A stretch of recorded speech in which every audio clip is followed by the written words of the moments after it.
Before you watch part 2, make sure you've listened to part 1 on our channel. It contains important details you won't want to miss. The third attacker never got the chance to finish his swing. Ren felt claws rake her shoulder, a shallow, burning line she would only register properly hours later, and then something enormous and furious came off the ground behind her, and the man went down under 6 feet and 190 pounds of Cade Ashgrave, deadfall shrugged aside like kindling, leg forgotten, blood forgotten.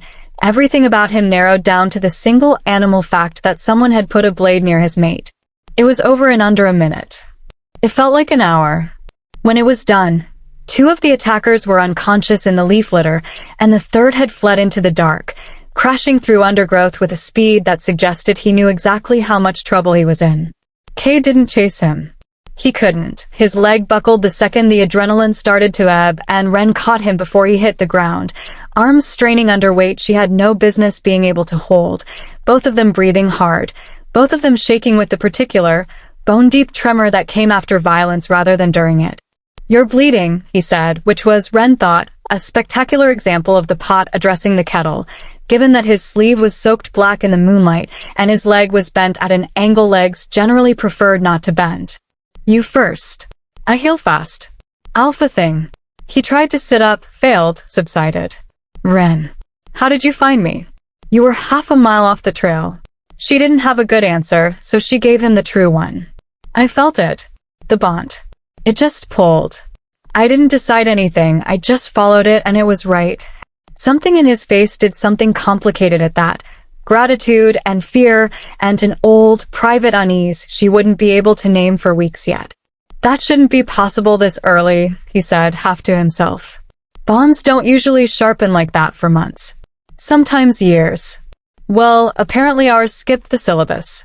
She peeled off her outer jacket, balled it, pressed it hard against the worst of the gash on his arm, ignoring his hiss of pain with the brisk efficiency of a girl who had grown up patching herself up alone because there had never been anyone else to do it.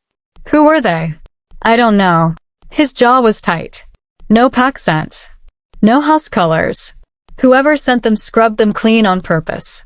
He looked at her, and the fear in his face sharpened into something colder, more focused. This wasn't random, Ren. Random attackers don't know which stretch of woods to wade in on trial night. Someone knew my route. Someone planned this. "Darrick," Ren said slowly. He vanished before any of this happened. What if he wasn't attacked? What if he led them here and then got clear? Cade's expression didn't change, which was, in its own way, an answer. "I don't want to believe that. Neither do I. But I also don't believe in coincidences anymore.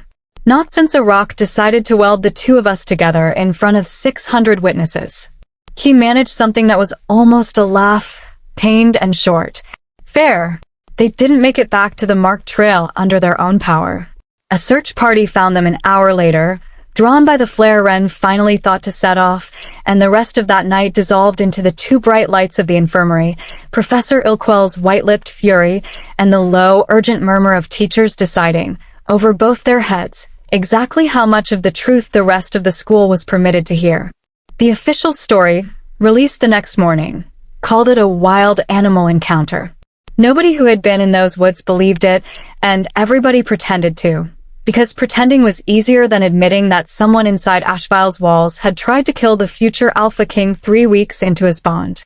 Ren spent 2 days in the infirmary under observation for a claw wound that healed, with irritating omega efficiency, twice as fast as any human doctor expected. Cade spent 1, discharged early against every recommendation because, according to Tamsin, who had somehow already heard everything, apparently Alpha heirs don't do bed rest. They do brooding in hallways instead, much healthier. "You look terrible," Ren told him when he appeared at the foot of her infirmary bed on the second morning, leaning more heavily on his good leg than he wanted anyone to notice.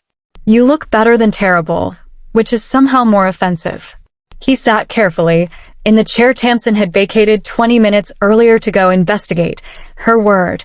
The Renlore broadsheet's sudden and suspicious silence on the entire incident. "How's the shoulder?" "Annoyingly fine. I could probably do combat theory drills right now, which I resent, because I would very much like an excuse to skip combat theory." "I looked into Darrick," Cade said, without preamble, The way he did when something was eating at him and he decided pretending otherwise was a waste of both their time. He's not at the academy. Officially withdrawn. Effective the morning after the trial. House boss is calling it a family emergency. That's not suspicious at all. No. His mouth was a flat line. My father's people are looking into it quietly. I asked them to keep it off house boss's radar for now. Because the second Celine's family knows we suspect Darrick, they'll bury whatever trail exists so deep we'll never find it. You think Celine's involved? I think Celine wants this bond gone badly enough that I can't rule it out. I don't think she wanted me dead. He said it carefully, like he was weighing the words as they left him. I think she wanted an opportunity. A crisis dramatic enough to force an annulment hearing. If I'd died, that would have been a tragedy that solved nothing for her. If I'd nearly died and you'd been the one who saved me, that's a different kind of story. One where people start asking whether an Omega with no pack backing has any business being close enough to danger to end up in it. Ren sat with that for a long moment. You think this was staged to make me look dangerous? I think it's possible. I don't know it. I hate that I don't know it. He rubbed a hand over his face, and for a second the Crown Prince's composure slipped entirely, and what was left underneath looked very young and very tired. I keep going back to what you asked me in the garden. Whether I felt anything before the stone. I told you no. Ren went very still. You did. It wasn't the whole truth. He looked at his hands instead of at her, which told her more than the confession itself did. I'd seen you before. Months before the choosing ceremony. Combat theory, back row, third seat from the wall. You probably don't even remember. It was nothing. You were arguing with the instructor about a footwork drill you thought was badly designed, and you were right, and nobody else in that room would have said so to his face. I remember thinking I'd never seen anyone at this academy look less impressed by me by proxy. Everyone else in that class kept sneaking looks at me like I was going to bite. You just kept looking at the instructor like he'd personally wronged geometry. That's not the same as feeling something before the stone. No. But it's not nothing either. And I didn't want to say it because saying it out loud made this feel less like an accident. And an accident was easier to live with than the alternative. What's the alternative? That some part of me noticed you a long time before the Hearthstone did, and the stone just finally caught up. He finally looked at her, and there was nothing careful in his face at all. I didn't lie to hurt you. I lied because I didn't know what to do with it yet. I still don't entirely. But I didn't want you finding out from someone else, or working it out and thinking I'd been keeping something from you on purpose. The infirmary was very quiet. Somewhere down the hall, a nurse's shoes clicked against tile, unbothered by the fact that Ren's whole chest had gone tight and strange. Okay, she said finally, because it was the only honest thing she had. Thank you for telling me. I'm still annoyed you didn't say it the first time. I'd be worried if you weren't. But I understand it. She reached out, not entirely sure she'd decided to, and closed her hand over his where it rested on the infirmary blanket.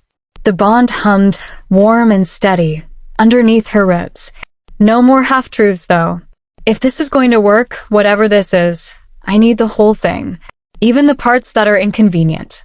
No more half-truths, he agreed, and turned his hand over so their fingers laced together, and neither of them let go for a long time.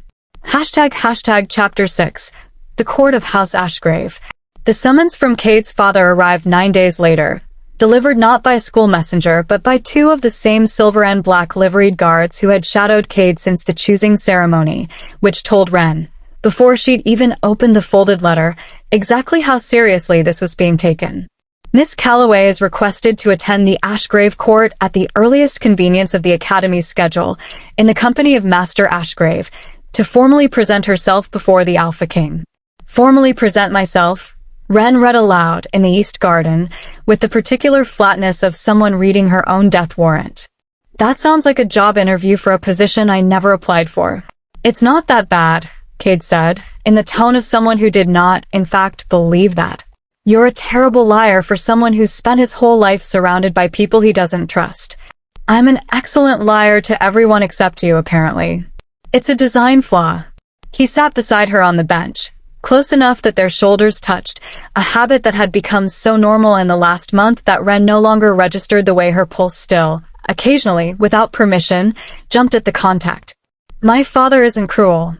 He's political. There's a difference, but it doesn't always feel like one from the outside. He'll want to know what you are, not who what.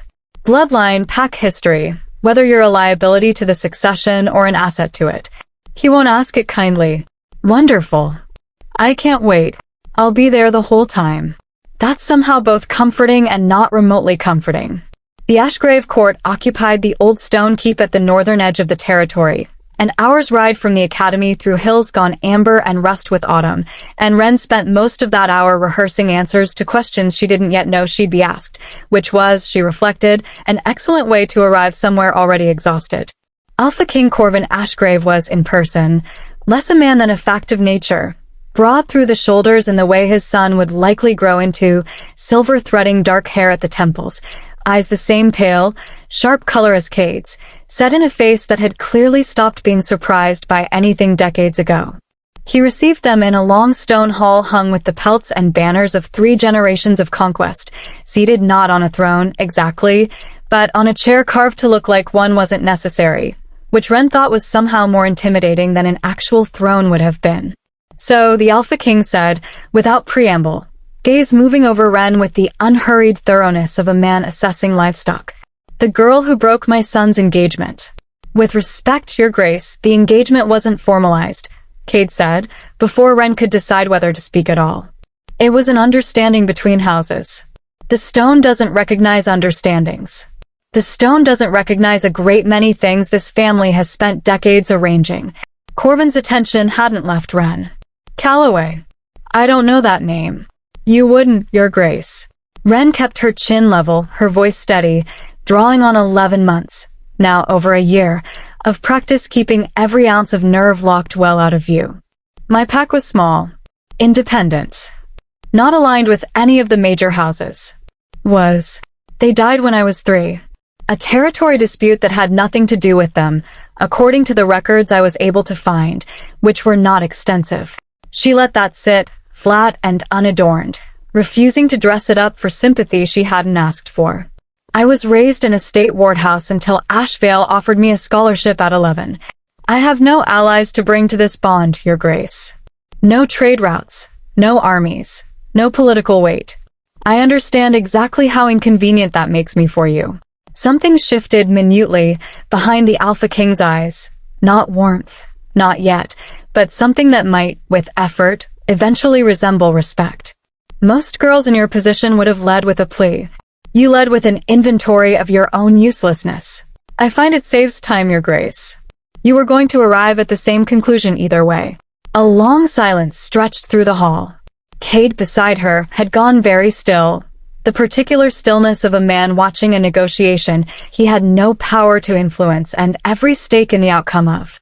House Voss will contest this, Corvin said finally, to Cade rather than to Wren, as though she had passed some private test and the conversation had moved past the part where she was the subject of it.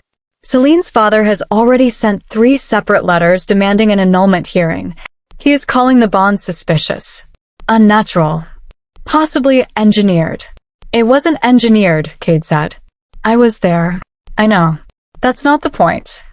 The point is that a completed bond to an unaligned Omega is a political liability regardless of how it happened, and Voss knows exactly how to make that liability loud. Corvin's gaze slid back to Wren, considering. Do you understand what it would mean to stand beside my son? Not romantically. Politically. Every enemy this house has made in 3 generations will look at you and see the weakest link in the chain. They will test you. Repeatedly. Some of them will not test you gently. I've had a month-long preview, Your Grace. I understand. Then understand this as well. He leaned forward, and for the first time something almost approving crossed his face.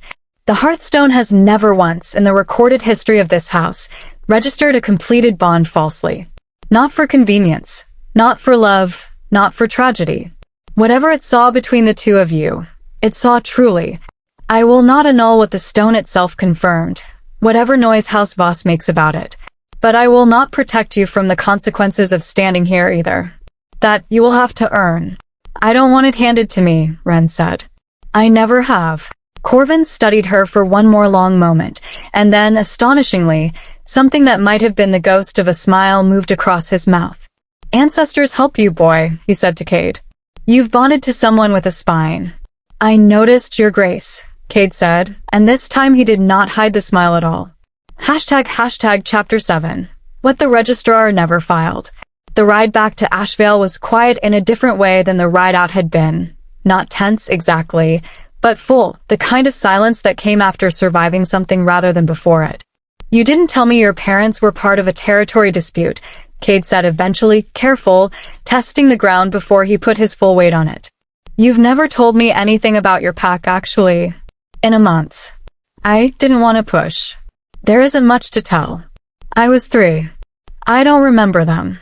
I have a name and a date and a folder in a records office that's mostly blacked out redactions, because apparently whatever happened to my pack was sensitive enough that even a dead 3-year-old's file needed censoring. Ren watched the hills slide by outside the carriage window, autumn gold going gray as the light faded. I used to ask about it constantly when I was younger. Every wardhouse administrator, every teacher, every person who looked like they might know something. I stopped asking around age 9, because the answer was always the same shrug, and eventually you learn that some doors just don't open no matter how many times you knock. What was the name? On the file. Calloway. Obviously. She caught his look. What? Nothing. It's not a house name I recognize is all. Which is strange for a completed bond. The old law texts say completed bonds only occur between wolves whose bloodlines carry a certain resonance, for lack of a better word. It's part of why House Voss is so furious. Bonds like ours are supposed to happen between old lines. Powerful ones. Not between an heir and an unaligned nobody, which is, forgive me, how they'd put it, not how I'd put it. Ren frowned.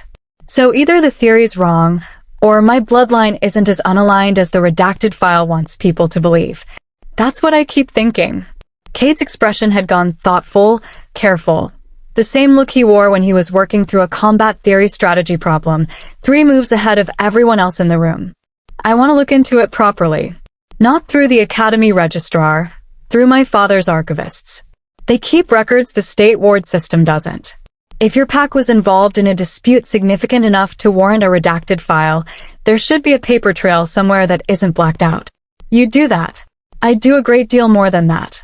He said it simply, without performance, the way he said most true things. You spent a month standing in front of my father refusing to ask for anything. Let me actually give you something you didn't have to ask for. It took 3 weeks. Ren spent them the way she spent most things now. Half distracted by classes, half tangled in the low, constant hum of the bond, and increasingly, uncomfortably aware that whatever she and Cade had started calling friendship in the East Garden had stopped fitting that word weeks ago, and neither of them had said so out loud yet. The archivist's report arrived on a gray afternoon in late autumn, delivered by the same silver-liveried guard who'd carried the original summons, and Cade read it twice before he brought it to her, which should have told her something about what was in it. Your pack wasn't independent, he said, without preamble, finding her in the library between classes, sliding into the seat across from her with the report held loosely in one hand like it weighed more than paper had any right to. Not originally. They were a splinter line of House Renfrew. Ren blinked. The Renfrew line went extinct 2 generations back. Everyone knows that. It's in every history text. Everyone was told that. It's not the same thing. Cade slid the report across the table. Your grandmother left the main Renfrew line before the succession war that supposedly ended it, married outside the house, took a new name, cut every formal tie. The file calls it a defection. Whether it was politics or love, the archivists don't say, because the records from that far back are thin. But the war that ended House Renfrew wasn't a natural disaster or a plague, the way the history texts imply. It was a purge. Someone wanted every trace of that bloodline gone, and nearly succeeded, except for the branch that had already cut itself loose. Which was mine? Which was yours? He met her eyes. Ren, the reason completed bonds only occur along old, resonant bloodlines isn't a coincidence. It's not that your pack was unaligned. It's that someone spent 2 generations making very sure the rest of the world believed that, because the alternative was people asking uncomfortable questions about who exactly ordered a purge against a line that, as far as anyone can tell from what's left of the record, hadn't done anything except exist. Ren sat with the weight of that for a long moment, the library humming quietly around them, the low autumn light through the high windows turning the dust motes gold. Who ordered it? The record doesn't say. Or it did, and it's one of the redactions. I don't know yet. I intend to find out. His hand found hers across the table, steady certain.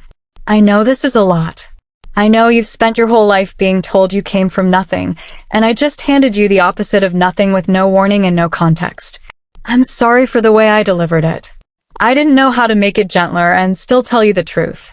No more half-truths, Ren said, quiet, echoing him from weeks earlier, and found to her own surprise that she meant it as gratitude rather than accusation. Thank you for finding this, for not softening it into something easier and less true. Always, he said, and it landed in her chest with a weight that had nothing to do with the bond at all. ## Chapter 8 The Girl in the Green. Celine Voss cornered Ren alone in the Ashvale courtyard 3 days after the archivist's report, which was, Ren thought grimly, either extraordinarily bad timing or exactly the kind of timing Celine had been waiting weeks to engineer. I hear congratulations are in order, Celine said, falling into step beside her with the particular, weaponized pleasantness she reserved for moments she'd clearly rehearsed. A lost bloodline. How romantic. The scholarship orphan turns out to be secret nobility after all. It's almost enough to make a girl believe in fate. I don't care what you believe in, Celine. You should. Belief is the only currency that matters in this world, Calloway. Not blood, not bonds. Not even magic rocks that don't know when to mind their own business. Belief. And right now, half this school believes you engineered every part of this. The bond, the attack in the woods, even this convenient little discovery about your grandmother, to claw your way into a title you were never supposed to hold. I've made sure the other half believes it too. It wasn't difficult. People love a story where the nobody turns out to have been scheming all along. Ren stopped walking. You're the one spreading that rumor. I'm the one giving it structure. The raw material was already there. I simply arranged it more persuasively than the broadsheet children managed on their own. Celine's smile didn't waver, cool and precise, entirely without the crack of real feeling Ren might once have hoped for. You should be flattered, honestly. It takes a certain kind of effort to make an Omega orphan sound like a criminal mastermind. I've been quite thorough. An attack happened in those woods, Celine. Cade nearly died. Is that really the hill you want to keep building rumors on? I want the hill I was promised before a rock decided it liked you better. Something colder moved behind Celine's eyes, no longer bothering to disguise itself as anything but exactly what it was. You think discovering a dusty old bloodline makes you safe. It doesn't. It makes you interesting, which is worse. Interesting people get watched very closely, Calloway, and I intend to be the one watching. Is that a threat? It's a promise. I don't particularly care whether you believe me. I care that you spend every day here wondering whether I mean it. Celine turned to go, green cloak sweeping the courtyard stones, and paused only long enough to deliver one last line over her shoulder, flat and entirely without warmth. Enjoy the title while it lasts. Titles have a way of finding their way back to the people who actually know how to hold them. She was gone before Ren could answer, and Ren stood alone in the courtyard for a long moment afterward, cold with the certainty that whatever this was between them, it had not softened at all. It had simply learned to wear a more patient face. ## Chapter 9 The Jeljet Season. If Ren had expected the bond and the archivist's revelation to smooth the road ahead, the following weeks disabused her of that notion thoroughly. It started small. Cade grew quiet and distracted through most of combat theory, distant in a way that had nothing to do with the bond's usual hum and everything to do with whatever his father's investigators were digging up about the attack in the woods. Details he wouldn't share, not out of secrecy this time, but out of something that looked uncomfortably like protection. And Ren had never once in her life responded well to being protected from things. You're keeping something from me, she said, catching him in the East Garden on a bitter, frost-edged evening 2 weeks before the winter recess. Again, it's not the same as before. It's exactly the same as before. You get this look, this careful, closed-off look, and you decide for both of us what I can handle.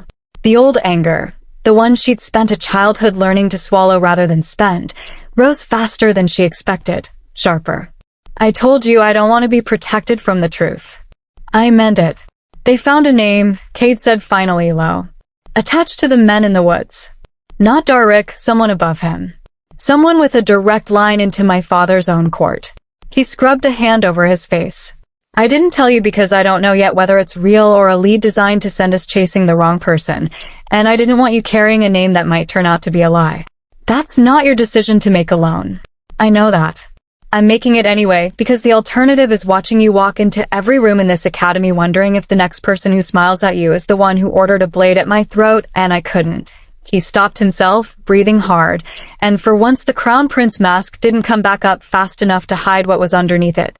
I couldn't stand the thought of you carrying that fear on top of everything else you're already carrying. Your pack. The court. Celine. I wanted to give you one thing you didn't have to be afraid of, even if it meant lying by omission to do it. The frost-edged garden was very quiet. Somewhere beyond the ivy-covered wall, the academy's evening bell tolled, distant and unbothered by either of them. That's the same mistake, Ren said, quieter now, some of the anger draining out of her, replaced by something more tired and more honest. You keep trying to protect me from things by deciding what I'm strong enough to carry. I need you to trust that I get to decide that. Not you. You're right.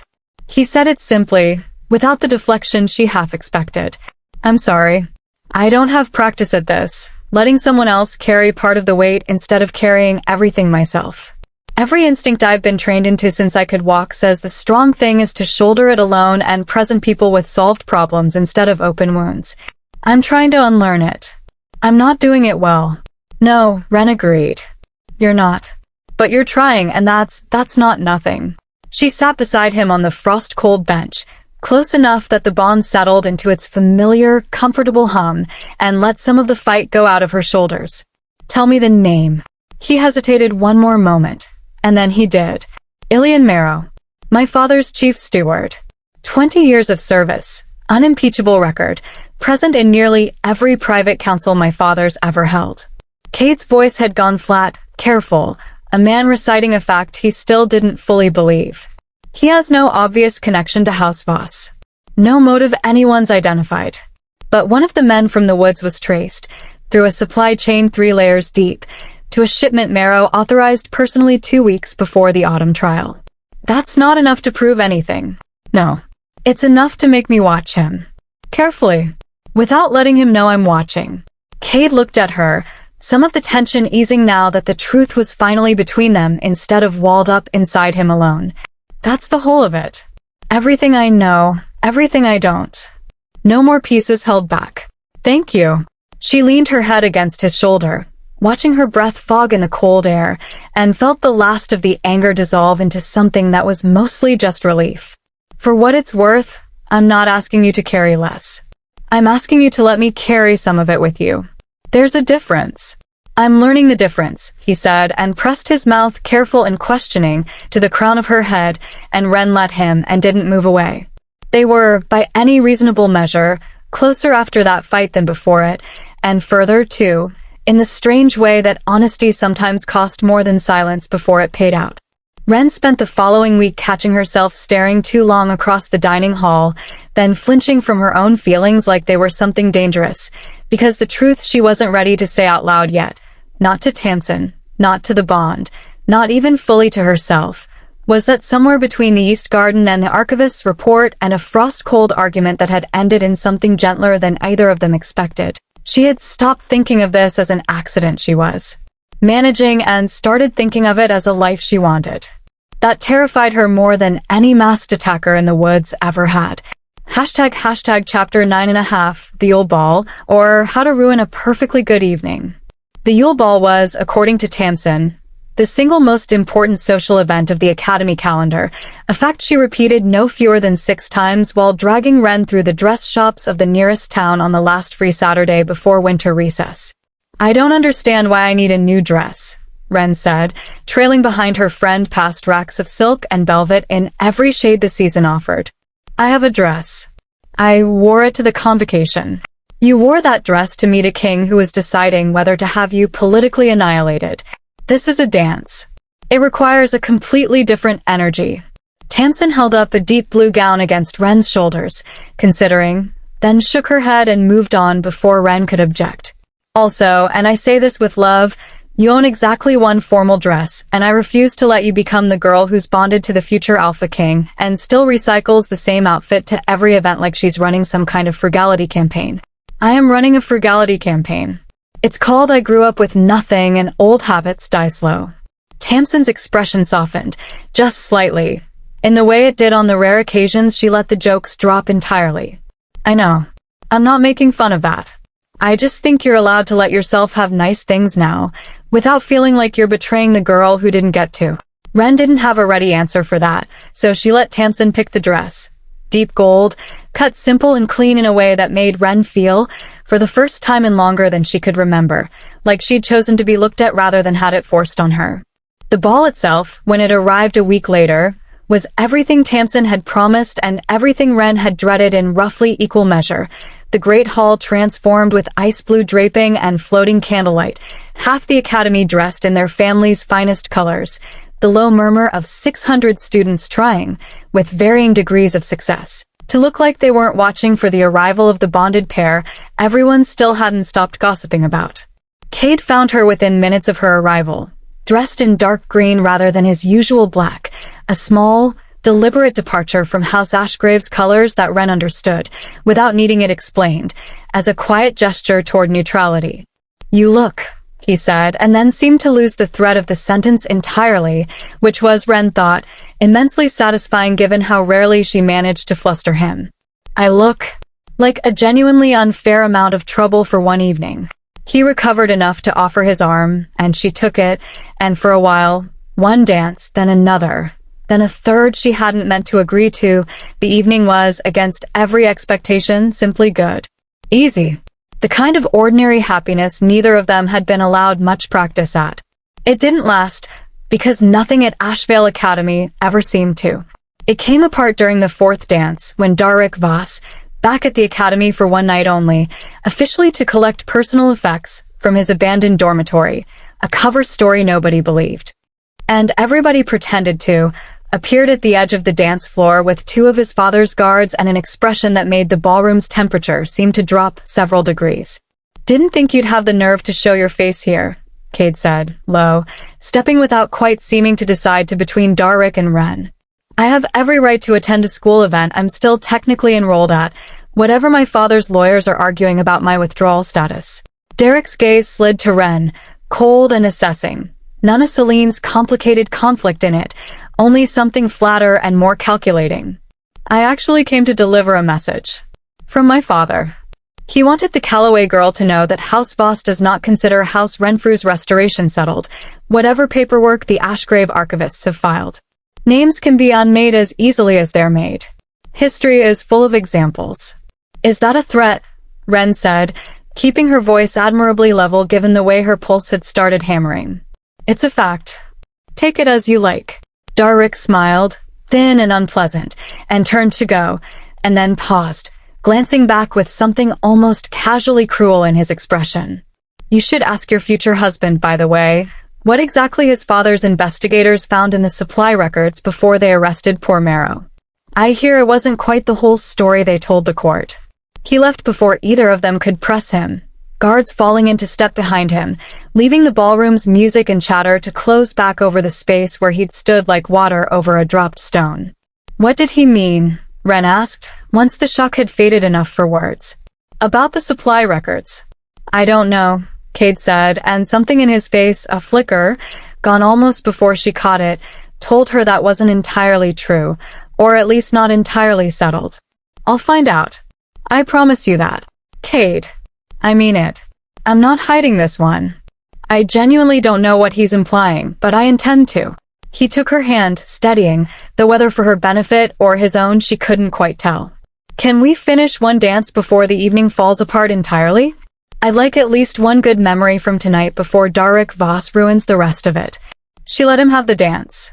She spent most of it distracted, turning Darrick's words over and over, and the good evening they'd built across 3 previous dances didn't quite survive the 4th, no matter how hard either of them tried to hold on to it. ## Chapter 9 3/4. The Fight in the Snow. They argued about it 2 days later in the East Garden under a sky heavy with the season's first real snow, and it was, Ren would think later, The worst fight they'd had since the bond had tied them together, not because either of them was cruel, but because both of them were frightened in ways neither wanted to admit out loud. You've been asking your father's investigators questions for 2 days and you still won't tell me what you found, Ren said, arms crossed against the cold, patience worn thin by 48 hours of watching Cade disappear into private conversations he wouldn't include her in. That's the exact thing you promised me you'd stop doing. I haven't found anything conclusive. I didn't want to hand you half a fear when I could hand you a full answer instead. Stop. The word came out sharper than she meant it, snow catching in her hair, temper finally cracking through months of careful patience. You keep doing this. You keep deciding, every single time something frightening comes up, that the kind thing is to shield me from the incomplete version of it until you've polished it into something safer to hand over. I don't want the safe version, Cade. I have never once wanted the safe version. I want to be trusted with the same uncertainty you're carrying, not handed a finished report after you've already done all the worrying alone. I'm trying to protect you. I don't need protecting. I need a partner. It came out louder than she intended, echoing off the garden's stone walls, and for a moment neither of them said anything at all, breath fogging in the cold, snow settling silently around them. I spent my whole life being the only person responsible for keeping myself safe. I got good at it. I'm not asking you to take that away from me and do it for me instead. I'm asking you to stand next to me while I do it, the way you'd want me to stand next to you.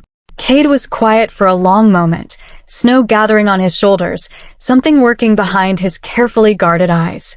My mother died when I was 7, he said finally, low, the words clearly costing him. I don't talk about it. My father barely does either. But I remember, very clearly, the last real conversation I had with her. She told me that being an alpha meant carrying the fear so no one else had to.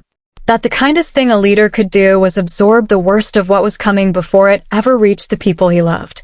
I was 7 years old and I believed her completely, and I've spent 11 years building my entire personality around that one sentence. He exhaled hard, watching his own breath cloud in front of him. I don't know how to unlearn it in a season, Ren. I'm trying. I genuinely am. But every time something frightening comes up, some old 7-year-old part of me panics and reaches for the same broken lesson. Ren felt her anger soften reluctantly into something more complicated, not gone, but changed, making room for the ache underneath his confession. I'm not asking you to unlearn it in a season, she said, quieter now. I'm asking you to notice when you're doing it and tell me anyway, even when it's hard. That's all. Not perfection. Just noticing and trying again. That I can do. He reached for her hand, cold fingers finding hers in the falling snow. Darrick said something about the supply records that I haven't been able to independently confirm yet, a suggestion that Marrow wasn't acting entirely alone, that someone helped him access shipment routes he shouldn't have had clearance for. My father's investigators think Darrick might be lying simply to unsettle us. I think there's a real chance he isn't. That's the whole of what I know. It's not a finished report. It's just true. Thank you. Ren squeezed his hand, some of the night's tension finally easing. That's all I wanted. Not certainty. Just honesty, even when it's messy. They stood together in the falling snow for a long while after that, not quite resolved, not quite at ease, but closer to something real than either of them had been an hour before, the particular hard-won intimacy of two people learning, slowly and imperfectly, how to actually let each other in. It took another 10 days for Cade's father's investigators to confirm what Darrick had implied, and when the answer came, it complicated everything Ren had thought was settled. Ilian Marrow had not acted alone. A second name surfaced in the supply chain, a minor clerk in Houseboss's own trade office, quietly moving shipment authorizations that shouldn't have crossed house lines at all. It wasn't proof that Celine's father had ordered the attack. It was proof that someone inside House Voss had helped make it possible, whether Lord Voss knew it or not, and that fact alone was enough to reopen every uneasy question Ren had thought Celine's honesty in the library had settled. I don't think it's her father, Cade said, laying the report out between them in the library's quietest corner, voice low despite the empty tables around them. The clerk's authorization predates the attack by months, long before House Voss had any obvious motive to move against us.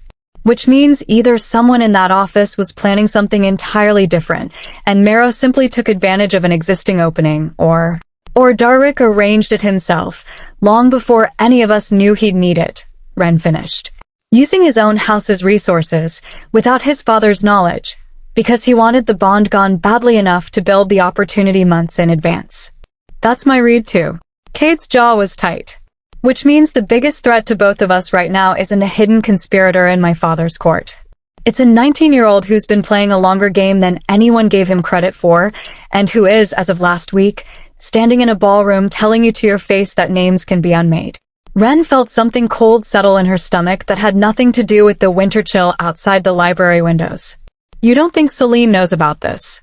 I think it's exactly the kind of thing Celine would know about and say nothing, if it worked in her favor. Cade's voice had gone hard. She's spent months making sure half the school believes you engineered your own bond. That's not the behavior of someone hoping to see this resolved quietly.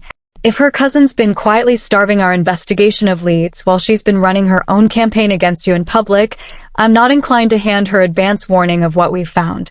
So what do? We let my father's investigators work faster than House Voss expects, and we don't give Celine a single hour of lead time to help Darwick cover his tracks, or to decide whether protecting him is more useful to her than exposing him. Cade closed the report, careful and controlled, though Ren could feel, faint and simmering under the bond, exactly how much restraint that control was costing him. I'm done extending trust to that family on the assumption that one of them might eventually decide to be honest with us. We verify everything from here on, and we let the evidence speak for itself instead of a confession she'd only give us if it served her. That's colder than I expected from you. I've had a year of practice being cold about House Voss, Cade said, and there was no apology in it at all. I intend to keep at it until they stop giving me reasons to. Ilian Mero made his mistake 3 weeks later, during the week of the winter convocation, the formal gathering, held every year at the Ashgrave Keep, where every allied house sent representatives to renew old treaties and, this year, to formally witness the Alpha King's acknowledgement of his son's bond. Ren had not wanted to attend. She attended anyway. In a dress Tamsin had helped her choose after 4 separate shopping trips and one memorable incident involving a seamstress who'd tried, unsuccessfully, to talk her into a neckline Ren had vetoed on sight, and stood at Cade's side in the same long stone hall where she'd once told his father an inventory of her own uselessness, watching representative after representative from house after house bow, some sincerely, some through gritted teeth, to the bond the Hearthstone had chosen. Celine attended too, seated with her father's delegation, and when her eyes met Ren's across the hall, there was nothing wary or unspoken about what passed between them at all, just a flat, cold appraisal, the look of someone quietly filing away a rival's weaknesses for later use, gone again the instant Ren registered it. It was during the evening feast, deep into the 3rd course, that the hall's torches guttered all at once, plunging the room into a half-second of total dark before the ward lights flared back, and in that half-second, Ren felt the bond in her chest lurch, violent and sudden, a scream with no sound attached to it. She was moving before the lights fully returned, shoving through startled nobles, following the pull with the same blind, total certainty that had found Cade in the autumn trial woods, and found him in the kitchen corridor behind the hall, pinned against the stone wall by a man in steward's gray, a blade at his throat close enough to draw a thin line of blood. Ilian, Cade said, very quietly, very steadily, in the voice of a man who had clearly decided that sudden movement was the wrong strategy. You don't want to do this. I want it more than you understand, Mero said, and his voice had none of the 20-year loyalty Ren had heard described. It was raw, furious, cracking at the edges. Your father's court executed my brother 18 years ago. Called it treason. It was nothing of the kind. He spoke out of turn once at the wrong council about the wrong purge, and your father had him silenced before the sun rose the next day. I have spent 18 years serving the man who murdered my brother, waiting, watching, and when the Hearthstone handed me a bond scandalous enough to throw this whole succession into chaos, I saw my opportunity and I took it. The attack in the woods was supposed to end you quietly, in a way that looked accidental. It failed. This won't. Ren didn't think. She was already moving, low and fast, the wolf under her skin surging up faster than thought, and she hit Marrow's blade arm from the side hard enough to send the knife skittering across stone. Hard enough that his grip on Cade broke entirely, and then Cade was free and Marrow was reaching for a second blade at his belt and Ren was already between them, snarling, every instinct in her body screaming at her to protect the person the bond had wound itself around whether her conscious mind had agreed to it or not. Enough, roared a voice that shook the corridor's stone, and Alpha King Corvin Ashgrave arrived with 4 guards and the particular terrible fury of a man who had just heard, in real time, that a purge he'd apparently ordered nearly 2 decades ago had come back to nearly cost him his son. Marrow didn't resist when the guards took him. He didn't need to. The fight had gone out of him the moment his second blade hit the floor, replaced by something hollow and resigned, a man who had spent 18 years building toward one moment and had nothing left once it failed. "Take him to the east cells," Corvin said, and then to Cade, in a voice that had gone rough with something that wasn't political calculation at all. "Are you hurt?" "A scratch." Cade touched his throat, wincing. "Father, what purge is he talking about?" Corvin's face, in the flickering torchlight, went the color of old stone. "We will speak of it," he said, "privately. Not here." His gaze moved to Ren, still crouched, still half-shifted, blood, not her own, on her hands from where she'd shoved the blade aside. "You saved him." "I felt it happen. I didn't decide to. I just moved." "That," the Alpha King said, quiet now, all the performance gone out of his voice, "is the whole of what a completed bond means, Miss Calloway. I don't think I understood it until tonight, watching you cross a hall faster than any trained guard in my service managed to." He looked between the two of them, his son bleeding at the throat, and the girl who'd put herself between him and a blade without a second's hesitation, and something in his expression, for the first time since Ren had met him, softened into something that looked almost like humility. "Whatever the stone owes House Voss an apology, it owes you a great deal more in gratitude. As do I." ## Chapter 11. The Purge, finally named. The private conversation Corvin had promised took place the following morning, in the same long stone hall, with only Cade and Ren present, and it took nearly 2 hours, and by the end of it Ren understood, finally, the shape of the thing that had haunted the edges of her whole life without a name. 18 years ago, when the last true resonant bloodlines beyond House Ashgrave's own had begun, quietly, to threaten the political balance the Ashgrave court had spent generations constructing, a faction within Corvin's own council, led by men whose names Ren had never heard and would, by the end of the conversation, never forget, had convinced a much younger Alpha King that House Renfrew's growing influence represented a genuine threat to the succession. The purge that followed had been framed, publicly, as the natural collapse of a declining house. Privately, it had been an assassination campaign, executed quietly over years, disguised as accidents and territory disputes and unfortunate coincidences, until the Renfrew line was, as far as anyone outside a handful of conspirators knew, extinct. "I was 23, Corvin said, and for the only time in the entire conversation, he did not look like a king. I was told it was necessary. I believed it, because believing it was easier than the alternative, which was admitting I had let good men convince me to order the death of families that had done nothing but exist in a position of inconvenient strength. Ilian Marrow's brother argued against it at the one council where the plan was formally proposed, and was silenced for his honesty in a way I have spent 18 years regretting and never once had the courage to undo. My grandmother survived because she'd already left the line, Ren said slowly. Before the purge started. Yes. Whether by luck or foresight, I don't know. But it means the blood the conspirators believed they'd erased survived, quietly, for 2 generations, in a family that never once made a claim on the influence that blood entitled them to, until a choosing ceremony, and a shove in a line, and a stone that doesn't care about politics decided the debt was finally due to be paid. Cade, beside her, had gone very quiet through most of this, jaw tight, and Ren understood without the bond needing to tell her exactly how much it was costing him to sit and listen to his own father confess to ordering, however indirectly, the death of the family she'd never known. "I am not asking for your forgiveness, Miss Calloway," Corvin said, finally, directly to her. "I don't believe I've earned the right to ask for it. What I can offer is this, full formal restoration of House Renfrew's name and standing, under whatever banner you choose to carry it, your grandmother's married name, or the old house name if you wish it revived. A public acknowledgement of what was done and to whom, so that Ilian Marrow's brother's death, and every other death in that purge, is finally named honestly instead of buried under 18 years of comfortable lies. And my son, for whatever that is worth to you, which I suspect is considerably more than any title I could offer. Ren sat with all of it. The grief that belonged to people she'd never known, the strange, vertiginous relief of finally having a true answer instead of a redacted file, the anger that would take years, probably, to fully burn through, and found, underneath all of it, something steadier than she expected. I want the truth told, she said. Publicly. Not softened for anyone's comfort, yours included. I want Ilian Marrow's brother's name cleared, whatever that costs the court politically.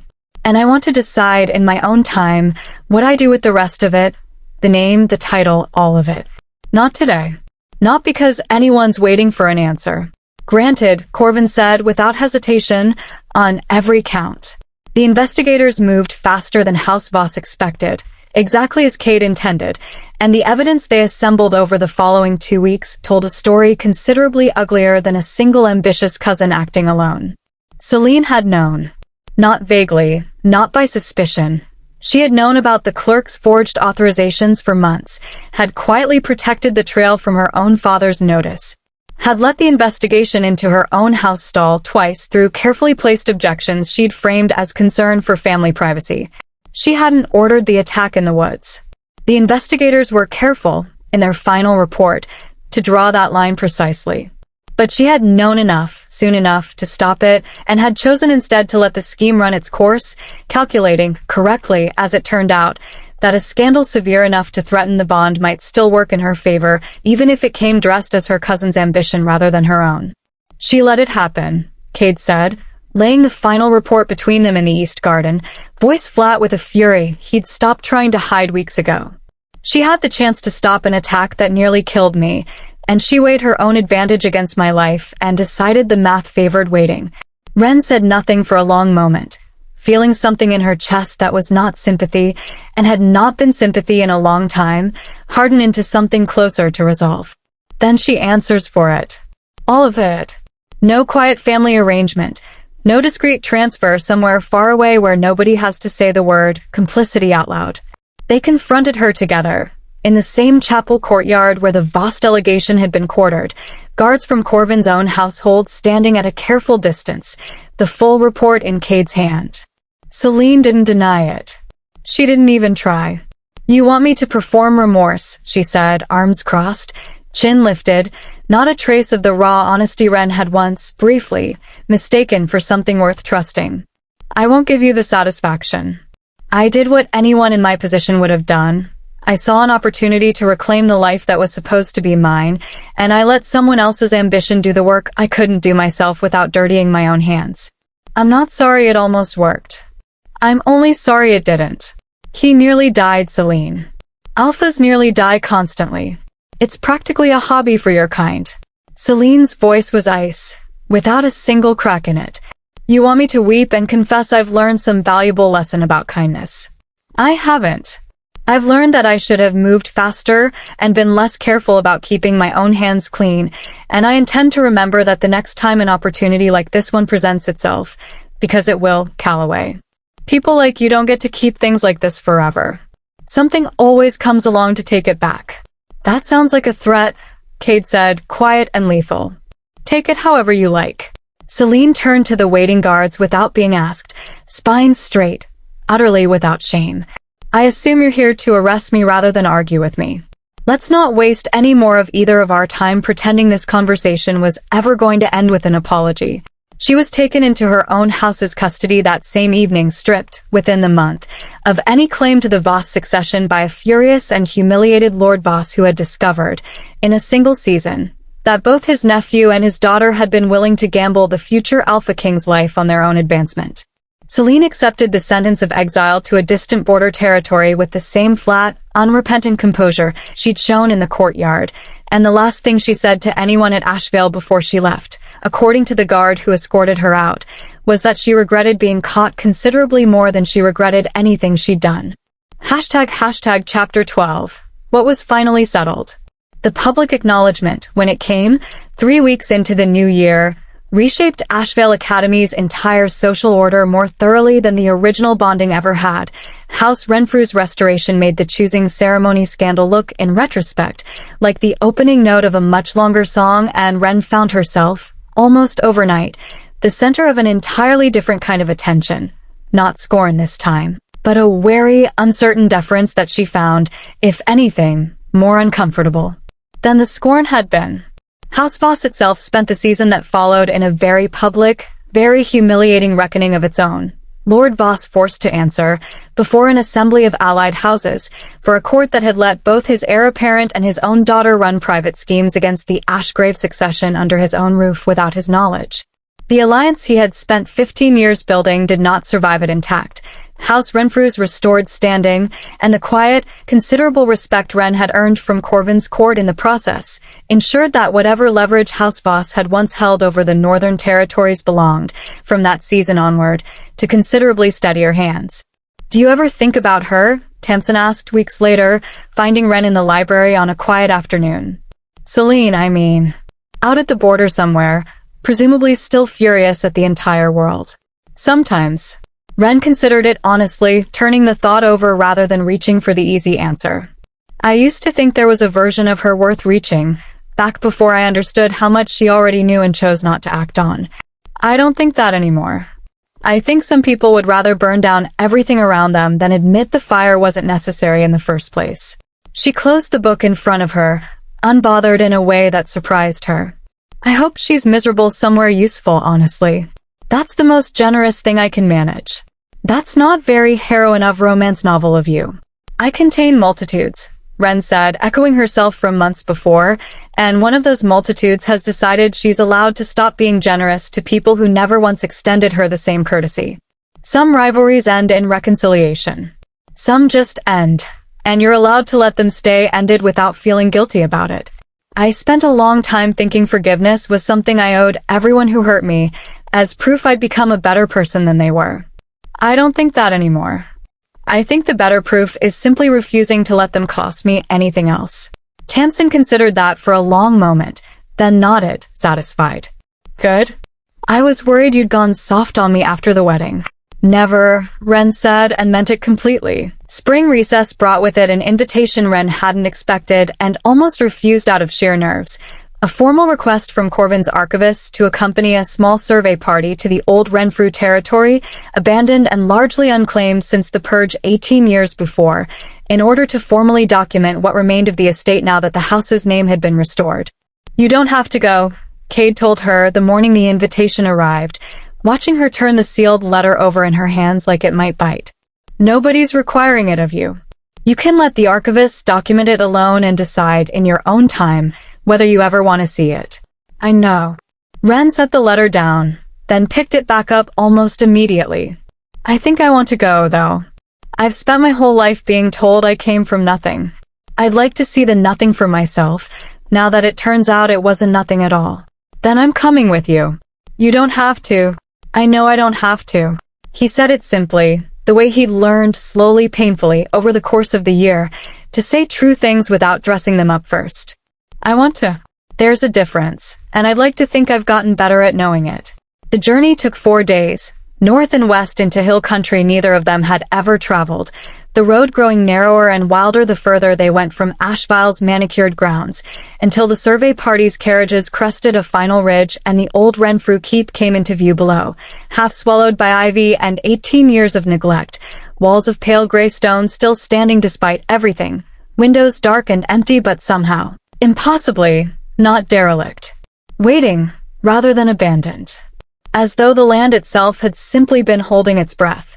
Ren stood at the top of the ridge for a long time before she could make herself walk down into the valley, Cade quiet and patient beside her, neither of them speaking, both of them understanding that some moments didn't need narration. "It's smaller than I imagined," she said finally, which was, she recognized even as she said it, an absurd thing to say about a keep 3 times the size of any building she'd ever lived in. It's exactly the size a home is supposed to be, Cade said. Not a fortress. Not a court. Just a place that was built for people to actually live in, before someone decided that living in it was too dangerous to allow.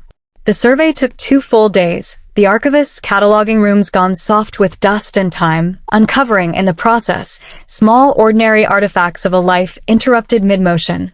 A child's wooden toy left on a nursery windowsill, a half-finished piece of embroidery still pinned to its frame in what had once, clearly, been a sitting room, a stack of letters in a hand Ren didn't recognize but felt, somehow, a strange and undeniable kinship with anyway.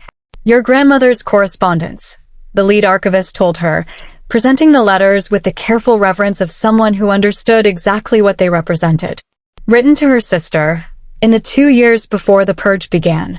She writes about leaving in the last of them, about a decision she'd made to marry outside the line and start somewhere new, away from politics she'd grown to distrust. She couldn't have known, writing it, that the decision would be the reason her bloodline survived at all. Ren read the letters that night by candlelight, in a room that had once, apparently, belonged to her grandmother as a girl, and found in them a version of herself she recognized entirely, a young woman tired of being valued only for what her name could offer other people, wanting, more than anything, a life that was simply, uncomplicatedly hers. She sounds like you, Cade said, reading over her shoulder with her permission, quiet in the candlelit dark. I think that's why the letters don't feel like grief exactly, Ren said slowly, working the thought out as she spoke it. I thought coming here would feel like visiting a grave. It doesn't. It feels like meeting someone I already knew, somehow, without ever being told her name. They stayed 1 more day than the survey strictly required, walking the overgrown grounds together in the pale spring light, and on the last evening, standing in what had once been the keep's small private garden. Wilder now than the East Garden at Ashvale, roses gone feral and beautiful across a crumbling stone wall, Cade turned to her with an expression she hadn't seen on him before. Something unguarded and slightly nervous in a way that didn't suit the future Alpha King at all and suited the boy underneath him perfectly. I know it's early, he said. I know we're both still 18, and there's a great deal of the world still ahead of us to figure out first. I'm not asking today. I want to be clear about that, because I don't want this to feel like another crisis dressed up as a decision. He reached into his coat and produced, with visibly unsteady hands, a small, plain ring. Not the ornate ash-grave betrothal jewelry Ren had glimpsed once in a portrait of Cade's mother, but something simpler, quieter, clearly chosen rather than inherited. I had this made from Renfrew gold. Your grandmother's letters mention a ring her own mother wore. I asked the archivist to help me find a jeweler who could work from the old family's records. I wanted you to have something that was actually entirely yours, from a line that was always going to be worth claiming, whatever anyone tried to convince the world otherwise. Cade, I'm not proposing. Not yet. I just wanted you to have it and to know that whenever the day comes that we're both ready, and I have no plans to rush it, I intend to ask you properly, in a way that has nothing to do with stones or courts or politics. Just you and me, and whatever we've actually built out of all of this by then. He pressed the ring gently into her palm, closing her fingers over it. For now, it's just a promise. That whatever comes next, I'm choosing it. Every day. Not because a bond decided for me. Ren looked down at the ring, small and unadorned and entirely hers, and felt something settle in her chest that was steadier and surer than anything the Hearthstone had ever managed to conjure. I'm choosing it too, she said. Every day. Bond or no bond. Spring came to Ashvale the way it always did, slow, then all at once. Ivy greening along the East Garden stone walls, the Hearthstone's alcove decorated this year, with an unprecedented number of fresh flowers left by students who had spent the winter deciding that the Omega who broke the stone had, in fact, done something rather more remarkable than break anything at all.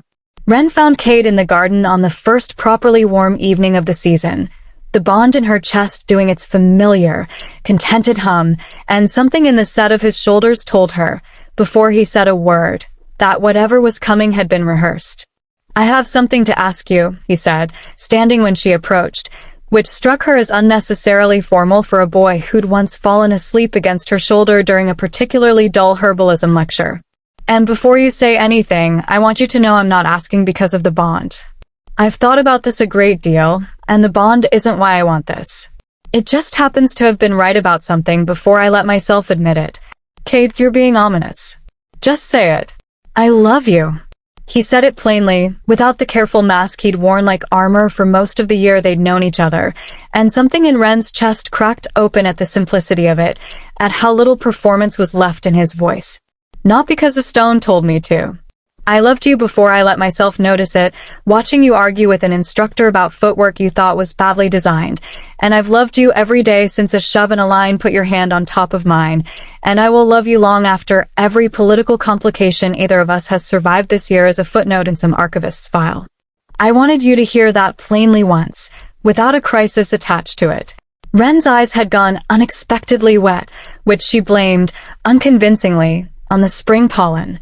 I love you too, she said, and found, once she'd said it, that it was the easiest true thing she'd said all year.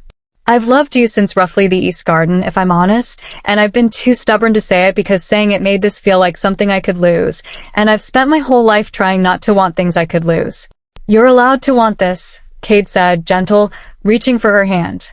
I'm not going anywhere. Bond or no bond, crown or no crown, restored house name or none of it. I want this you, this garden, this ridiculous, complicated, hard-won thing we've built out of an accident, for the rest of however long the ancestors give us. No take-backs, Ren said, echoing the words that had started all of it months ago on this same bench, and this time when he kissed her, there was no crisis waiting on the other side of it, no summons, no attacker in the woods, no political calculation weighing down the moment, just the two of them, in a walled garden gone green with spring, finally, entirely, unafraid of what they'd found. Graduation came at the end of their final year at Ashvale, under a sky so clear and blue it looked, Tamsin declared, suspiciously well-behaved for a school that's tried to kill at least one of you twice. The ceremony itself was mercifully ordinary. Robes, a long list of names, Headmaster Corin's dry, unhurried address about the responsibilities awaiting them beyond the academy's walls, and it was only afterward, in the East Garden one final time, ivy grown thick and green over 3 full years of quiet conversations, that Kate asked her properly. He didn't kneel with an audience, didn't summon guards or banners or any of the formal apparatus House Ashgrave might have arranged for an heir's betrothal. He simply sat beside her on the same bench where they'd first agreed to try being friends, took her hand, and asked, plainly, whether she'd spend the rest of her life choosing him the way he intended to spend the rest of his choosing her. I already told you I would, Ren said, laughing despite the sudden thickness in her throat. Months ago, in the ruins of my own family's garden. I know. I wanted to ask it here too. Where it actually started, not the hearthstone, not the shove in the line. Here. The first place either of us chose this on purpose. He slid the plain Renfrew gold ring, the one he'd given her that spring, from where she'd worn it on a chain around her neck since the day he gave it to her, and set it properly on her hand instead. So, properly this time, with no crisis attached and no politics waiting on the other side of it. Ren Calloway of House Renfrew, will you marry me? Yes, she said, and didn't hesitate at all. The wedding, when it came the following autumn, was held not at the Ashgrave Keep's imposing stone hall, but in the restored garden of the Renfrew estate. Roses trained back along the old walls, the keep itself finally, slowly, being brought back to life around them. Tamsin as witness on Ren's side, insisting loudly and often that she'd called this outcome since roughly the second week of first year. Celine Voss was not invited, and word reached them only secondhand months later that she had attempted, from her exile at the border, to send a gift wrapped around a letter clearly intended to needle its way back into the wedding party's good graces. Ren had it returned unopened, and did not regret the decision for a single day afterward. Corvin Ashgrave gave a toast that was, for once, entirely unpolitical, and cried in a way none of his court had ever seen, and none of them mentioned afterward out of what Ren suspected was genuine respect rather than tact.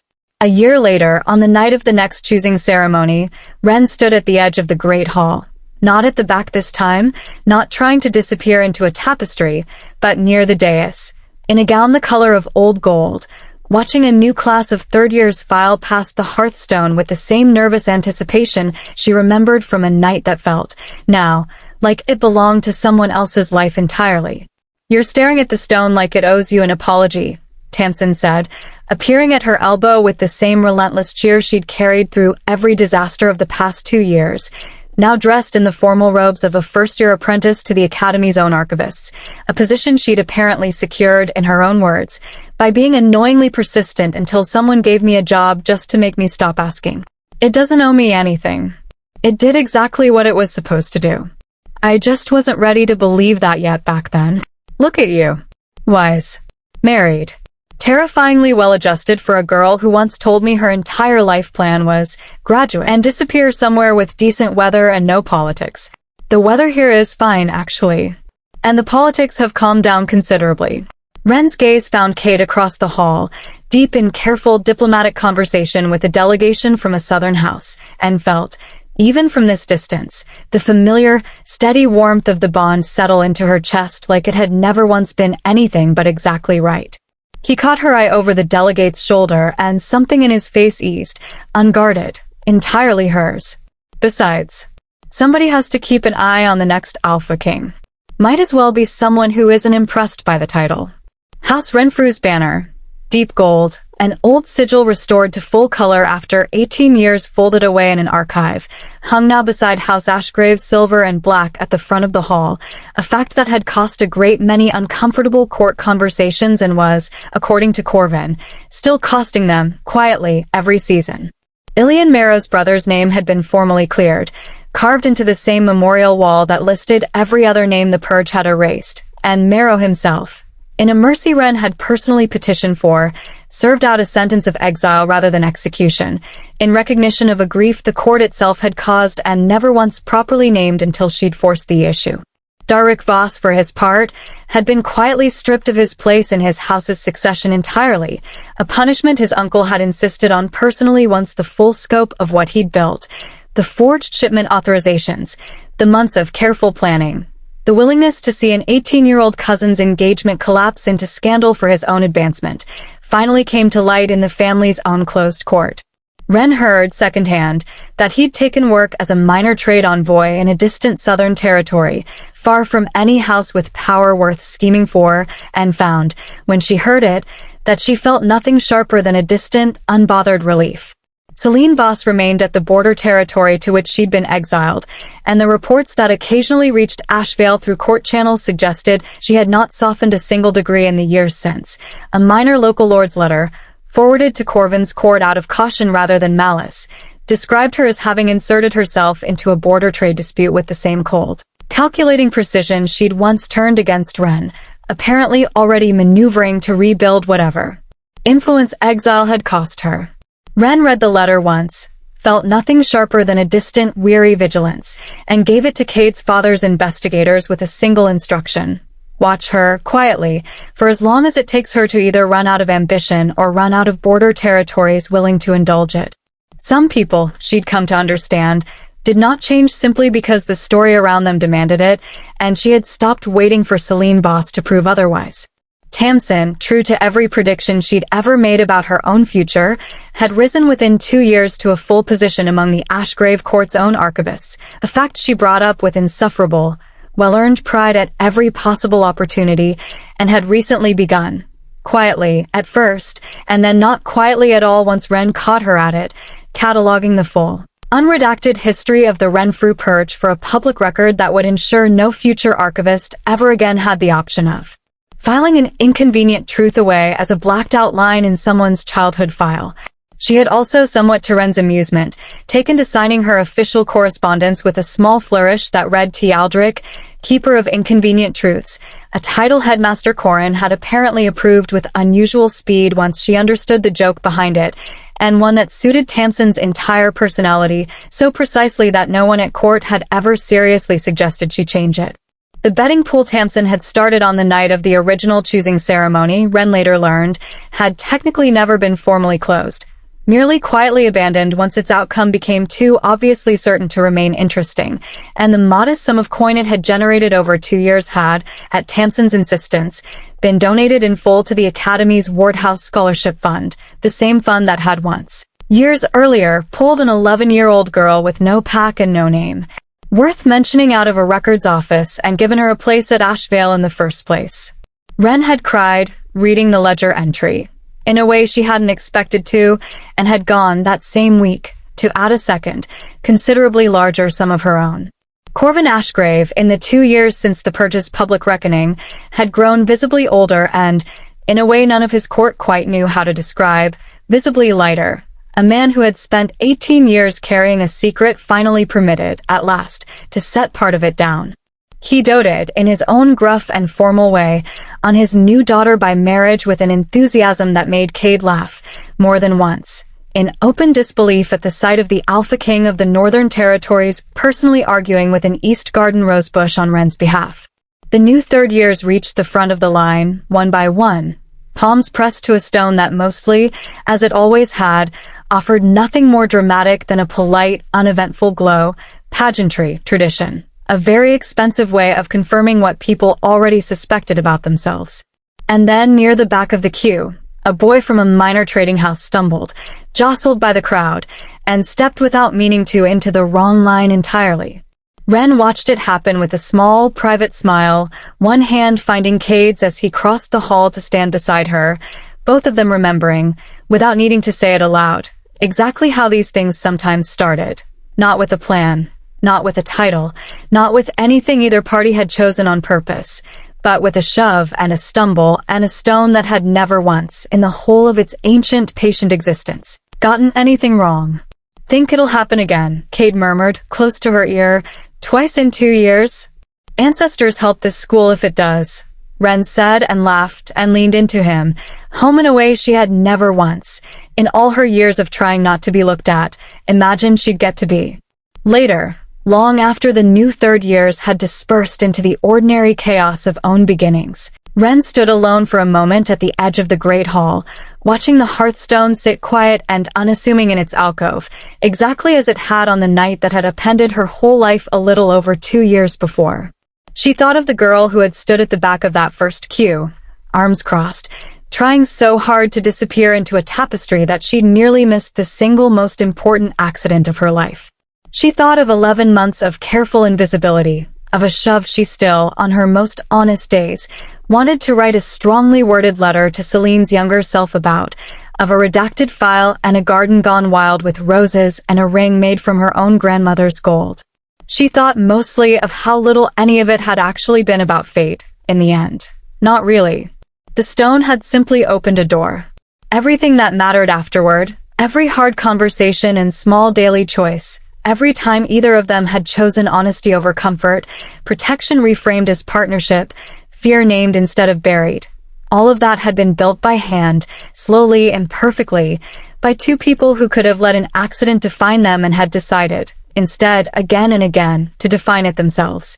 Cade found her there, as he always seemed to, some quiet thread between them tugging him gently in her direction long after any bond strictly required it. He didn't say anything.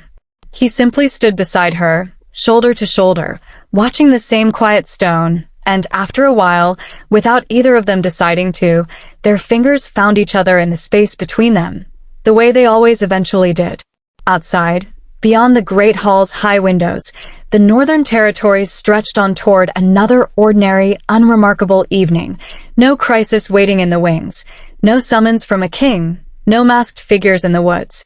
Just a stone hall full of new beginnings, a garden growing green through another season, and two people who had learned the hard way that the truest bonds were never the ones a stone decided for you. They were the ones you kept choosing every single day, long after the magic had gone quiet and all that was left was the two of you, and the choosing itself.